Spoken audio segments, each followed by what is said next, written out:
Hello ladies and gentlemen, and welcome to another Scuffed Radio video. We are making yet another video with the 2006 Chevrolet Suburban here.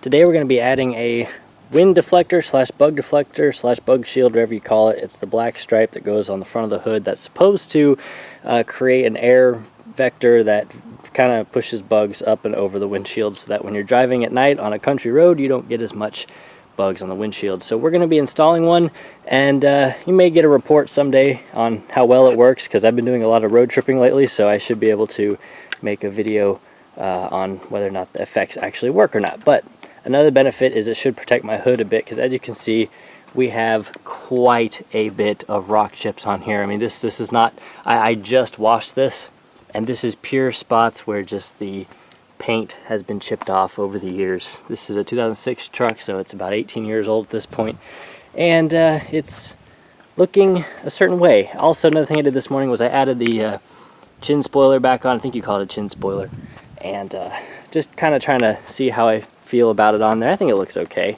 but we're going to go ahead and add this bug shield.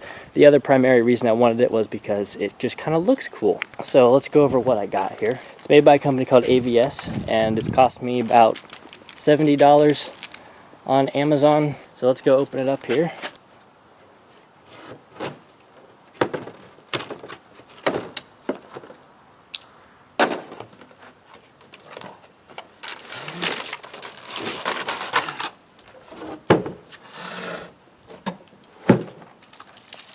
Alrighty, so it all came packaged in here. Let's go ahead and open this up.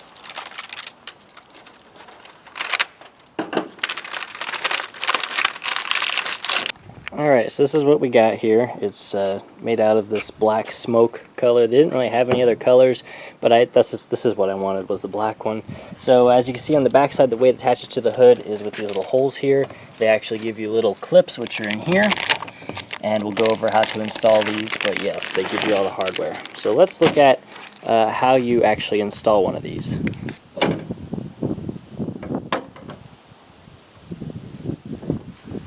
Now, one thing that remains to be seen is whether or not my little LED strip here is going to interfere with it. If it does, I'll just remove it and relocate it, but that's one concern I have.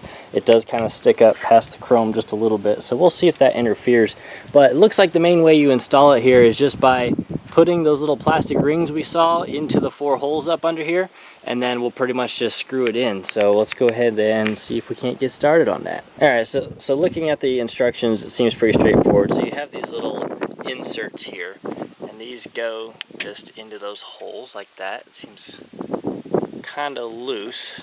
Maybe if we turn it sideways it'll be better. That's better there. So looks like we need to turn these. So that one's crooked anyway. So these just kind of pop up into here, it looks like.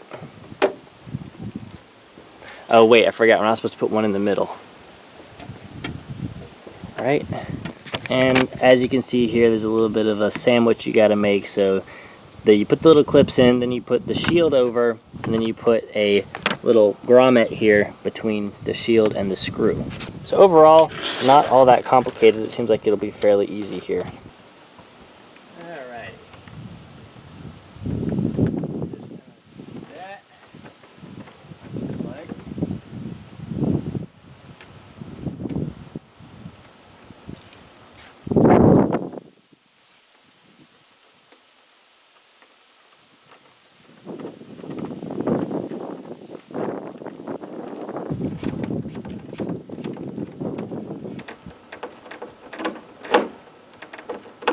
Alright, as you can see here, we followed the instructions and we just put each screw in with its little rubber insert there. And while some of these don't look like perfectly straight, I think they're doing their job just fine. Kind of a questionable choice of hardware here, and there were some like leftover manufacturing, you know, like little flecks of plastic and stuff, but I just kind of scratched those off from the insides of the holes and it looked like it did a good job. So that was very painless and very quick. I thought it was going to take longer than that, but let's go ahead and close the hood down here and see how this looks. Alright, there we go. So that looks really, really good. This was one of the main things I wanted it for, was the looks, because I think that just looks awesome. I do want to kind of work on the trim on the truck here and kind of start getting this thing looking a little better, because it's definitely showing some of its age here. But yeah, so we have a gap here. The gap is about 1 inch from the hood to the underside of the shield there. And there you go. I mean, that's just kind of what it looks like from different angles there. Very, sticks out a little further than I thought it would have, but I saw some other people mention that, so I think that's pretty normal.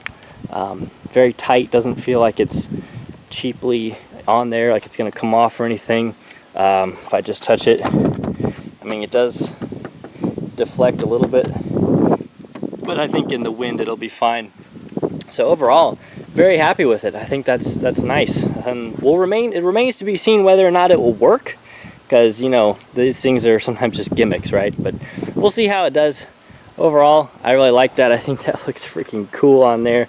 I am probably soon going to be painting the trim on the side here so that it's black, and I may even switch out the door handles with black trim. Kind of just doing a couple things to update this. Who knows, I may even make the hood here, or I may even make the bumper top trim here, the valance or whatever they call it. I might be turning that black as well, and fixing this bit of gap we have here. Somehow the top of this got a bit distorted, and I don't really like the look of that, so I'll probably be fixing that soon too. So overall, I'm pretty happy with this. I think it looks really good. And one last thing, let's see how it looks from the inside, right? Because no one ever really shows that in the YouTube videos. How does it look from the inside?